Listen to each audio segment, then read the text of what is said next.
life finds a way. And that way is paved by a big tramply hasty dinosaur named Gishath Son's Avatar. Because of the new Jurassic World Rebirth charging into theaters, what better time to bring out my personal favorite commander deck of all time. This deck is my pride and joy. I've constantly upgraded it throughout the years, and honestly it's one of my most powerful decks, being in a bracket level of 4. So this is my personal Gishath list. This is one of my favorite decks that I've ever played and continue to play. I've had this deck for a couple years now, and honestly it never disappoints in fun value. This deck is fully battle tested, especially against bracket 4 decks, and is honestly the undisputed king of dinosaur decks in my opinion. So let me show you why this is my favorite commander of all time. So in today's day of power creep, of course there's a lot of other dinosaur commanders like Pantlaza that is 5 mana, Gishath is 8 mana, and I know the 3 mana difference is quite steep, but trust me, I've personally had so much more fun with Gishath. I've tried both out and I always just revert back to playing Gishath. However, I do understand his limitations of being 8 mana, but honestly it is absolutely worth it. Having stats of Vigilance, Trample, and Haste makes it swing right away, connect to an opponent, and spilling that much dinosaurs equal to the damage dealt. And to be quite frank, this is a stampede all-in-one deck, and you haven't lived if you haven't connected with a Gishath before, spilling half your library with dinosaurs onto the battlefield. But here's the thing, a lot of people, including myself, fall into the trap that I need to get Gishath as fast as possible down onto the battlefield, and sure, that is a viable strategy. However, a lot of people will assess you as a threat and try to take you down as fast as possible. And trust me, I've been arch enemy many times with this deck, and honestly, just to give you a little side note, I think it's very fun to be the arch enemy. I know some people say, hey, don't be enemy number 1, but to me, I like the challenge of being arch enemy. Overcoming the strategy of 3 different people and winning the game is honestly fun in my opinion, but that's of course for specific decks like Gishath Son's Avatar. So I don't play this like a reckless aggro deck, I play it more like a control deck in disguise. Of course, I ramp when I need to, hold up the removal, and I wait for the perfect moment to strike just like an apex predator would, because when Gishath does come down and attack, that's when everything flips, and maybe even the table with your opponents, and that's when the game changes in your favor. So it's basically my goal in this video to help you build the best Gishath deck possible that you can, and along the way, if you're finding any of this information useful for your own Gishath deck, make sure to subscribe, and if you do want to support the channel any further, consider joining my Patreon, as I do have some new benefits up for Patreon supporters Zacama tier or higher. I am currently offering 1-hour sessions every month to help you with anything Magic the Gathering related, whether it's fine-tuning a deck, brainstorming a new brew, or even building a deck from scratch. And the only way to do that is by joining my Patreon Zacama tier or higher. So if that's something you're interested in, make sure to check out the link down below in the description. But now let's get back into the video and talk about Gishath, my personal favorite deck of all time. I would argue it's one of my favorites. It's between that and Sauron. But Gishath, I love dinosaurs, you probably already know with the thumbnail. This is a pretty brutal deck to play against. This is not for the lighthearted. This is a very degenerate deck that I've tinkered with here and there. But I wanted to give you a brief overview of the card selection that I chose from in this deck specifically. I'm going to talk about the ramp. That's probably the most important thing that you could do in this list. So that way you could just put in Gishath whenever you really want to at the right opportune time. Then I also want to focus on interaction, because interaction is also very valuable in this deck. Sometimes you may want to cast a board wipe before you cast Gishath so that you can swing in uncontested and put a huge amount of dinosaurs on the battlefield while everyone's trying to play catch up. Then of course I will discuss a lot of other key staples, some of my personal favorite cards to utilize in this deck. Then I'll talk about the best dinosaurs and the utility dinosaurs. I'm going to talk about a wide range of dinosaurs and talk about the strategies and also some examples of how they are really good in this deck. And then finally I'll mention some win cons. I know that's a big list. This is definitely a bigger video than I normally make of a deck, but because this is Gishath, this is my favorite deck, I wanted to make this video extra special for everybody that's watching. So now that I gave you an overview, let's first talk about the staples. Alright, so jumping right into it with the staples, I'm not going to go over every single land in the deck. I'm only going to highlight a couple. In total, I have about 36 lands. I know a lot of people are saying, wait, you need to run like 38 to 40 with Gishath because it's 8 mana. Well, if you look at the ramp package and what kind of cards I'm playing, playing, you'll probably understand more that you don't necessarily need as much lands because you're going to be tutoring for lands constantly. I am running more of an optimal land base where I'm adding all the fetch lands, all the shock lands, one dual land because I own one, and many others. I also quickly wanted to go over some of my personal favorite lands that I want to get out on the battlefield as much as possible. Cavern of Souls is a classic against those dirty blue players that like to counter your commander. It adds for a mana of any one color for a specific creature like a dinosaur, and it can't be countered. Easily one of my favorites by far. Another one that's kind of out of everybody's budget, but I decided, hey, I had enough store credit and I was just going to go for it. I do have a Guy's Cradle. Part of me is tempted to sell that. We'll see. I'm not sure. But this one is really good in the dinosaur deck because the more dinosaurs you have, the more you're going to tap for mana. Even if you have 2 creatures out on the battlefield, that's still 2 mana that you could generate, and that's essentially like an ancient tomb. Speaking of extra mana generation, I love Castle Garenbrig mainly because you could pay 4 mana, tap it, you add 6 green mana, so essentially you're getting up on 1 mana. Of course, you can only cast creature spells or activate abilities of creatures, which is what we're going to be doing anyways with Gishath. This just gets that little extra boost, cast another dinosaur or our commander. So those are 3 of my favorite lands in the deck. Of course, there are some other ones that are perfect that are utility, like Boseiju Who Endures, that acts as a great removal option against artifacts or enchantments, or even another land like a Guy's Cradle. But what you really want to do is accelerate on mana. You don't want to just play 1 land a time. You're never going to cast Gishath that way. Green is excellent at this. That's why I have some stuff like Utopia Sprawl. And you're probably thinking to yourself, why not add the mana dork like Delighted Halfling or even like a Llanowar Elves? And here's the problem with that. I do have Kahira the Orphan Guard as a companion, mainly because I only wanted my deck full of dinosaurs. I didn't want any other creature type because with Gishath, when we swing in and connect, nothing is worse than revealing humans or other types of creatures, not dinosaurs, on top of your library. So that's why I went more with the other alternative ramp. Because personally, I don't like creatures as ramp because they're easy to remove, and when you don't have them on the battlefield anymore, you can't really cast anything else like a Gishath, especially when it's removed a couple times in the game. So when you have that land ramp or even the enchantment ramp that is harder to remove, you're definitely going to have more mana on the board than not. And that's why I have a lot of 2 CMC spells like Nature's Lore, 3's Visits, and Rampant Growth in the deck too. These are cheap, efficient, and could get any forest onto the battlefield if you're considering 3 Visits and Nature's Lore. With Rampant Growth, I do have enough basics where I can just get a basic onto the battlefield, not a problem. I like a lot of these 2 CMC ramp options because on turn 2 you play this, and then on turn 3 you can play something for CMC. Whether you want to ramp further with a Sky Shroud claim or go a little bit more degenerate and put out a Smothering Tide. Smothering Tide is easily one of the best cards in the deck because it's just going to produce you a ton of treasures. So this one is a little bit more salt inducing because you're going to always ask somebody, do you pay the 2? Do you pay the 2? And most likely they're not going to because they want to further their game plan. So in that turn, we will get some more treasures on the battlefield that we could use to cast some bigger spells. Speaking of bigger spells, the Great Henge is an all-star in the deck. It counts as ramp and card draw. It taps to add 2 green mana and you gain 2 life. Even though this does cost 7 and 2 green, it can be reduced based off the greatest power among creatures you control. So say if you have like a 7 power creature on the battlefield, it'll only cost 2 mana and you're basically netting that mana because you just tap for 2 green mana anyways and gain 2 life. And not only that, whenever another non-token creature enters the battlefield under your control, you put a +1/+1 counter on it and draw a card. And let me tell you, this with Gishath is quite insane. For one, if you have the Great Henge on the battlefield, you cast Gishath, it's already going to buff it up, giving it a +1/+1, making it an 8/7. And not only that, let's just say you swing in with Gishath, put 5 dinosaurs on the battlefield, they will all get a 1/1 counter on them, and then you will draw 5 cards. This is insane, one of the best cards easily in the deck because it acts as card draw and ramp. And speaking of card draw, that is what I'm going to go over next because that is really important in this type of deck. You don't want to lose the momentum because you have no cards in your hand. So I do like cards like Return of the Wild Speaker. It's like a one-off effect. You draw cards equal to the greatest power among non-human creatures you control, and you can get an overrun effect, giving your creatures +3/+3, and both sides are pretty impactful in this type of list where, for one, we are casting a lot of big creatures. We could draw cards equal to one of the creature's power, or we could just overrun everybody, including with our Gishath, buffing it up by giving it +3/+3 and getting more dinosaurs on the battlefield. Another card I like in this list is Sylvan Library. It's cheap and effective, only costing 2 mana total. At the beginning of your draw step, you may draw 2 additional cards. If you do, choose 2 cards in your hand drawn this turn. For each of those cards, you pay 4 life or put the card on top of your library. So this is a great top deck manipulation option. If you drew into a big giant dinosaur that you know you're going to get later with Gishath, you might as well just put it on top of your library. But if it's not a dinosaur, hey, you could just keep it in your hand. I know 4 life seems like a lot, but life is just a resource in Commander, and nothing quite exemplifies that more than the One Ring. I know One Ring is a very degenerate deck, even banned in Modern. However, it's very powerful in this type of deck where we don't necessarily have blue. This is a great alternative option. For one, it could protect us from somebody getting an Alpha Strike on us by casting it on our turn, but it could over time give us an insane amount of card advantage too. So I like it for that simple fact. Plus, it's a Lord of the Rings card. I had to throw it in here because I love Lord of the Rings so much. Another artifact that is for CMC is the Aether Spark. I like this for the versatility. This is a legendary artifact Planeswalker equipment, so you can attach this to Gishath by using that +1 ability, and you could buff up Gishath along the way, and if you do connect with him specifically, you get to put 8 loyalty counters on the Aether Spark, and then on the next turn you could use its -5 ability to draw 2 cards, or even use its -10 ability to add 10 mana of any one color. That is huge. So in a way, this acts as card draw and ramp. This is doing everything you want to do in a colorless option, and especially in an aggressive build like this where you're swinging with huge creatures. And I wanted to mention one more card draw engine, and this one is my favorite one, especially in big giant stompy decks, and that's Greater Good. And let me tell you, this one is by far the best card draw engine that I've ever played in a stompy deck. Simply sacrifice a creature, draw cards equal to the sacrificed creature's power, then discard 3 cards. There are so many situations, and some people probably in the comments can tell you that Greater Good is insane. Whenever this is on the battlefield, it is hard for me to lose the game because I just get so much sheer amount of advantage. Even if somebody tries to board wipe my board, which has happened a couple times in games, I just sacrifice all the creatures I have on the battlefield and then draw a ton of cards. Of course, you're discarding cards along the way, but the card advantage with dinosaurs is going to outweigh that significantly more. You could use this if somebody is trying to remove a creature on your board like Gishath. Well, hey, I'm just going to sacrifice Gishath in response, draw 7 cards, then discard 3 cards. That is what I call extreme value. I don't know if I'm overrating this card or if a lot of people underrate it, because I don't really see too much people talking about it, but this is by far one of the best card draw engines in this deck specifically. So now that I've talked about normal staples with lands, ramp, and card draw, I wanted to now focus on interaction, and there's a lot of different interaction pieces I would like to highlight. Of course, there's protecting your commander, and then of course there's removing threats on the battlefield. I do have a lot of cheap removal spells like Path to Exile, Swords of Plowshares, and Get Lost, so those are obviously no-brainers in this type of deck. I also have some redirect spells like Untimely Malfunction and Deflecting Swat, and a lot of people might be questioning why Deflecting Swat in this type of build. Well, for one, there's a dinosaur on the art for Deflecting Swat, so that's part of the reason, but another reason is usually people save their removal for when Gishath enters the battlefield, and when they try to Swords of Plowshare it, you can just redirect that and Swords of Plowshare another creature. Plus, Deflecting Swat even at 3 mana is at a decent rate in my opinion, and I would like to dig a little bit deeper into protecting our commander because of course it is a removal magnet after all. One of my personal favorites is Boros Charm because it's so versatile. I like it for the last 2 abilities. Permanents you control gain indestructible until end of turn, or target creature gains double strike until end of turn. So this could be used offensively and defensively, protecting your creatures by giving them indestructible, or go in the offensive route if you're swinging in with Gishath, surprise somebody by giving it double strike. And if you connect with all the damage, that means you're going to look at the top 14 cards of your library. That is pretty steep. Another card that works offensively and defensively is Tyvar's Stand. I like how it gives hexproof and indestructible to a specific creature you control, and of course the more you pay into that X ability, the bigger the creature will become, which obviously with Gishath, that is what we want to do, swing in for a huge amount of damage and spill out a ton of dinosaurs. So giving that protection and that buff is perfect for something like Gishath or other dinosaurs we control. Another card I really like in this deck is Steely Resolve. It is only 2 mana. When it enters the battlefield, choose a creature type. Creatures of the chosen type have Shroud, so basically they can't be targeted by your spells or other opponent's spells. This can be a downside, especially if we're casting spells that target our own creatures like Tyvar's Stand, but I would much rather have this on the battlefield knowing that nobody's going to try to remove my creature specifically. So I feel like the cost of this outweighs the negatives for sure, especially because it's only really 2 mana. I mentioned previously that this is more of a control style build where I'm just waiting to see the right opportune time to cast Gishath, and that's why I do have 2 specific board wipes in the deck like Vanquish the Horde and Farewell. And Farewell is a little bit of a salty card. I understand why, because it just exiles everything on the battlefield. I like Vanquish the Horde a little bit better because if we cast something like Boros Charm, all our creatures are going to have indestructible, all the while we could board wipe everything else on the battlefield and swing in for a huge amount of damage. So that's why I have 1 exile removal and also 1 just regular destroy, because I want both options in this kind of deck. So that is some of the interaction pieces I use, but I want to shift my gears and talk about some dinosaur staples because we're we're playing a dinosaur deck after all. So there are 2 cards that come to mind, mainly because Jurassic World is coming out soon. There is Welcome to ... and when you flip over the card, Jurassic Park, and then the other card, Savage Order. Both of these are incredible for the deck. Welcome to Jurassic Park is a great saga that really tells the story of Jurassic Park. You're building a wall, and of course then you make dinosaurs, then you destroy those walls, and then when you flip it onto the backside of Jurassic Park, each dinosaur card in your graveyard has escape because they're escaping because all the walls are gone, and then you tap green mana for each dinosaur you control because, well, life finds a way after all. So this is doing a lot for the deck, especially on the backside. I never actually got to pull off the backside because usually somebody tries to remove it after that Lost Lore chapter. But I love this because if somebody board wipes and there's a lot of dinosaurs in your graveyard, you could just escape them and have them on the battlefield and tap for a decent amount of mana too. Of course, with Savage Order, this is also another excellent choice from Jurassic Park 3, and the one that gave me nightmares because I was more of a T-Rex fan, and with the Spinosaurus killing the T-Rex in the film, it made the little kid in me cry so much that my parents had to tell me that it was just sleeping in the film because I was crying in the theater. Outside of that little story, this is quite powerful because you sacrifice a creature with power 4 or greater, and then you search your library for a dinosaur creature and put it onto the battlefield. It gains indestructible until your next turn. This is a very powerful card that combos with another card that I'll talk about later. And moving on to another dinosaur staple, and this is not really a dinosaur staple, it's more of a go wide staple, but because it has the Judge promo with little velociraptors hatching, Growing Rights of Ichlamok is an incredible card that gets you some sort of card advantage by getting a creature card into your hand, and if you have 4 more creatures, you could flip it essentially into a Gaia's Cradle. So this one is fine. I just like it in the deck because it has dinosaurs in it. Don't judge me. However, the more dinosaurs you have out on the battlefield, the more you can tap for mana and go ahead and go crazy. And this does lead me into the next subject and talking about dinosaurs, and I'm going to kind of split this into a couple different categories. I'm going to talk about some utility dinosaurs, some dinosaurs from Jurassic World, and then some of the best dinosaurs that you can play. So there are some utility dinosaurs that could get us more dinosaurs out on the battlefield, whether it's by ramp or by cost reducing them. So something like Topolary Stomper, Wayward Swordtooth, Marauding Raptor, and Hulking Raptor can all provide the job by either cost reducing our dinosaurs or getting the mana we need to cast them anyways. There are some other dinosaurs that do give us card advantage, something like Curious Altosaur or Earthshaker Dreadmaw. I like both of these because, for one, Curious Altosaur, the more dinosaurs you swing with, the more card advantage you are going to get personally, and with Earthshaker Dreadmaw, when it enters the battlefield, let's just say you put 5 dinosaurs on the battlefield with Gishath, then you get to draw that many cards equal to the amount of creatures you control that are dinosaurs. This is huge for that ETB. I also like Bonehorde Dracosaur because it acts as ramp and some sort of card advantage by exiling the cards that we could play later on. Plus, it does get us an extra dinosaur out on the battlefield, so that is a +2. There are some other dinosaurs that act as great removal. One option is Bronzebeak Foragers. When it enters, for each opponent, exile to 1 target non-land permanent that player controls until Bronzebeak Foragers leaves the battlefield, and then we could eat that permanent later on by paying into that mana, and we get to gain life too. This is great because there's sometimes we're going to be losing a lot of life. We want to make up for that difference. Another removal option that basically acts as a board wipe is Apex Altosaur. This is incredible in this list. When it enters the battlefield, it fights up to 1 target creature you don't control, and it has that Enrage trigger. When it's dealt damage, it fights up to 1 target creature you don't control, so this basically will fight creatures constantly. And if you use something like Savage Order, like I mentioned, it is a combo where you could just remove the whole entire board by giving Apex Altosaur indestructible. Plus, I just love the art of this. It's just absolutely massive compared to that T-Rex on the far right, and it's definitely something that is scary when it comes down onto the battlefield because it is a 10/10 after all. Another form of removal I would like to highlight is Scion of Calamity. Whenever it deals combat damage to a player, destroy target artifact or enchantment that player controls, and it has Myriad, so when you swing at one opponent, 2 other token copies of Scion of Calamity are going to be swinging at the other ones, and when they connect, you get to destroy their best artifact or enchantment that's not indestructible. This is just another great one because the more removal we have, the more we can put the advantage on our side of the battlefield. Another great utility dinosaur that acts as removal is Tranquil Throwback. When it enters the battlefield, you may pay a green mana up to 3 times. When you pay this cost for 1 or more times, choose up to that many, so you destroy target artifact or enchantment, exile target player's graveyard, or you gain 4 life. Each of these are impactful because you want to destroy artifacts or enchantments. Graveyard hate is important because a lot of people run rampant with a lot of different graveyard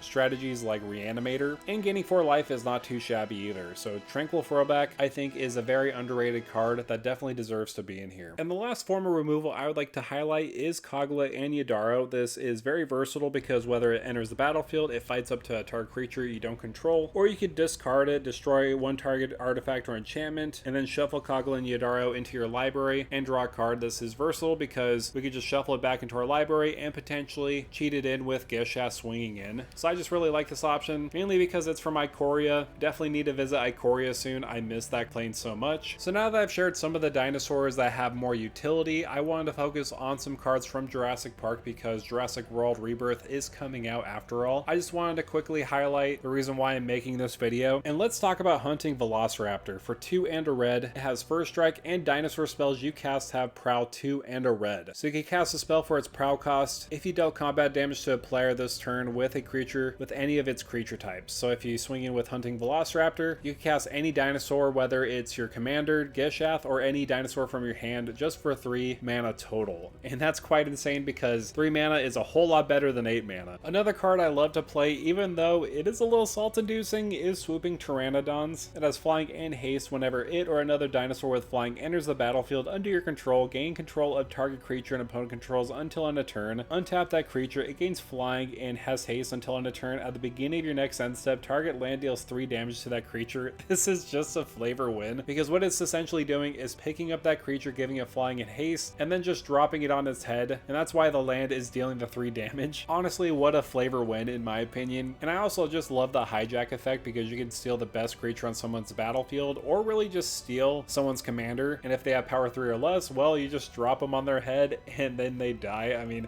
that kind of sounds a little bit morbid now that I think about it, but it's just a fun way of playing Commander. There are also some secret lair arts for Jurassic World, like Spinosaurus. That's a reskin of Regisaur Alpha, which will give your dinosaurs haste and put another 3/3 on the battlefield too. There is also Wayward Sawtooth, which is just Triceratops. You can just play additional lands. And then there, of course, is Etali Primal Storm, which is a reskin of Tyrannosaurus Rex. Even though it doesn't make sense because Etali is a Spinosaurus, but in all reality, it doesn't really matter too much because it's an elder dinosaur. I think it's fine with the reskin. I know a lot of people are like kind of questioning why they do this, but I'm completely fine with it. I just wish this skin was like on Etali Primal Conqueror, which I'll get into later, but this is just a great attack trigger. Stealing spells from your opponent's libraries and your own libraries can be pretty impactful, even though you can whiff by revealing a land. And speaking of the Tyrannosaurus, why not talk about Ravenous Tyrannosaurus? I wish this was a legendary creature. I would have played this instantly as a commander, but unfortunately, it is just a regular creature dinosaur, but it has some pretty good keywords: Devour 3,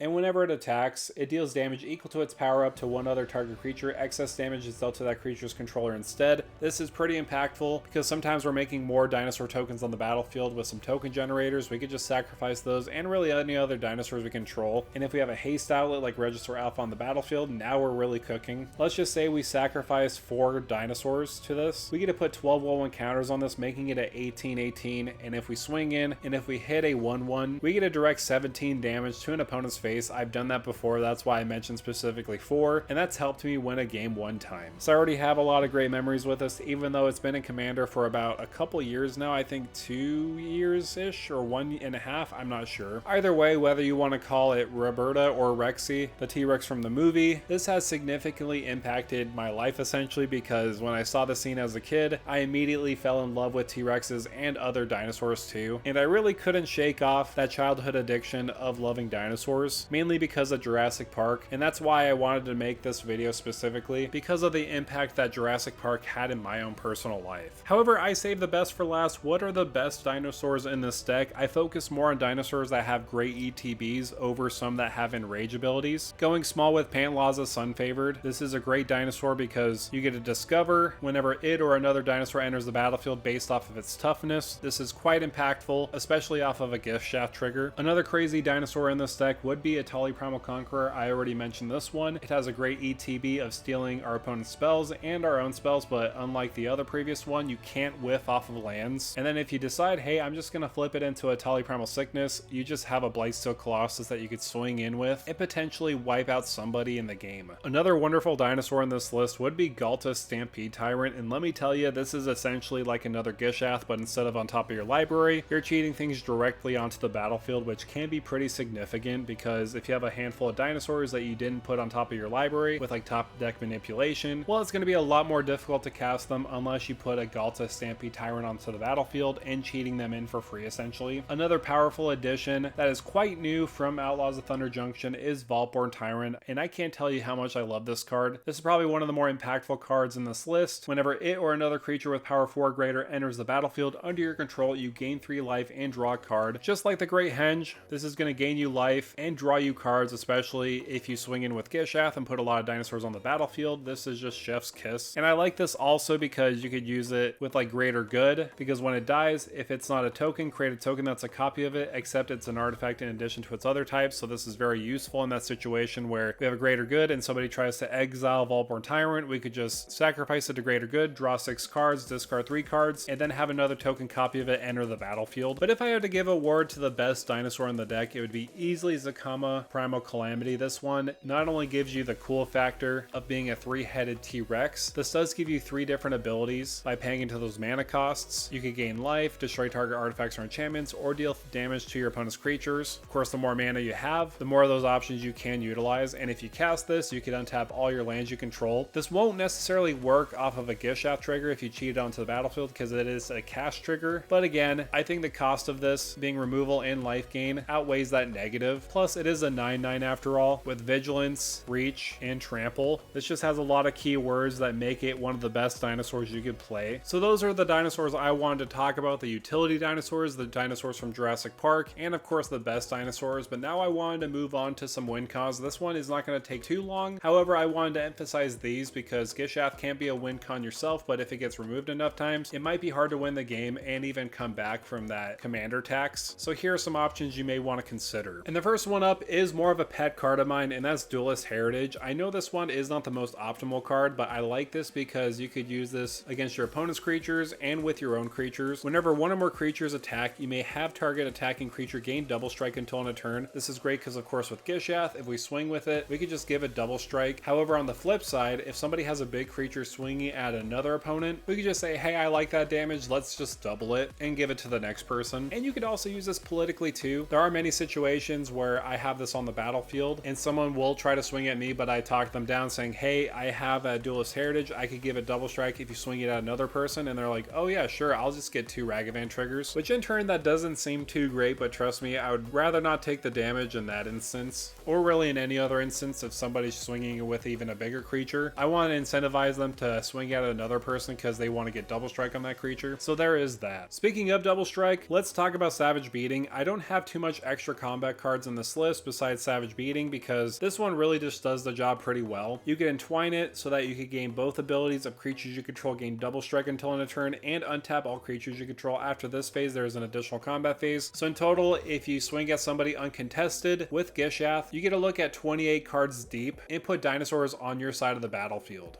And there are some specific situations where this can be pretty key, because there was one time I swung in with Gishath. On the first strike damage, I cheated in a Sawhorn Nemesis, which I'm like, sweet, I will choose that player that I'm attacking, so that second strike damage will get doubled. So that is a little bit of a pro move, depending on what kind of situations you have with double strike. And speaking of an all-out assault, of course you could throw in Akroma's Will. I have this in the list because it acts as protection for our commander and other creatures we control, and can basically turn into an alpha strike, giving your creatures a keyword soup of abilities of flying, vigilance, and double strike until end of turn. And if you control Gishath, you get add in the other abilities like lifelink, indestructible, and protection from each color until end of turn. So this one is the one card that has won me the most games. Easily one of the best alpha strike cards that I've ever seen. Another win con that is a little expensive is Last March of the Ents. This is another card that has won me so many games, mainly because the spell can't be countered and you draw cards equal to the greatest toughness among creatures you control, and then put any number of creature cards from your hand onto the battlefield. And what's very important about this card is if you don't really have any creatures on the battlefield, but if you have a huge amount of creatures in your hand, you can just play this and then just cheat all of those creatures onto the battlefield anyways. You don't just have to get the card draw out of this to get the value, but of course card draw is nice too. And if you cheat in a Regisaur Alpha on the battlefield as well, you could just swing in with all those dinosaurs you cheated in too. So that's why Regisaur Alpha is very important in this type of deck to give all our creatures haste. And the last win con I want to discuss with you is Finale of Devastation, and the reason why I have this in this deck is because it has dinosaur art, and because we're ramping a ton, most likely we're going to get 10 or more into this mana cost. You can search your library and or graveyard for a creature card with mana value X or less and put it onto the battlefield. If you search your library this way, shuffle. If X is 10 or more, creatures you control get +X/+X and gains haste until end of turn. This is huge because it just gets your creatures huge and gives them haste. This is a great overrun ability, especially because of a lot of creatures have trample anyways. This will help you win the game in no time. So those are the win cons that basically won me the most games, whether it's giving creatures double strike or just going on an all-out assault, swinging in with a bunch of creatures. These are great because you don't necessarily need Gishath on the battlefield. Of course, Gishath will benefit with them, but if you have other dinosaurs, you don't necessarily need Gishath out on the battlefield to win the game. So that is going to do it for me, guys. Thank you guys so much for coming by and watching this video on Gishath's son's avatar, and I can't tell you how excited I am to watch Jurassic World Rebirth. This looks a lot better than the previous two versions of Jurassic World. This is a deck that I've loved so much. It never really gets old for me. I know some decks kind of get old for some people, but this one really stands the test of time, and if you haven't built a Gishath deck yourself, go ahead and try it out because it is a blast to play. So on your way out, if you can, make sure to like, share, and subscribe to the channel, and with that out of the way, thank you for stomping by.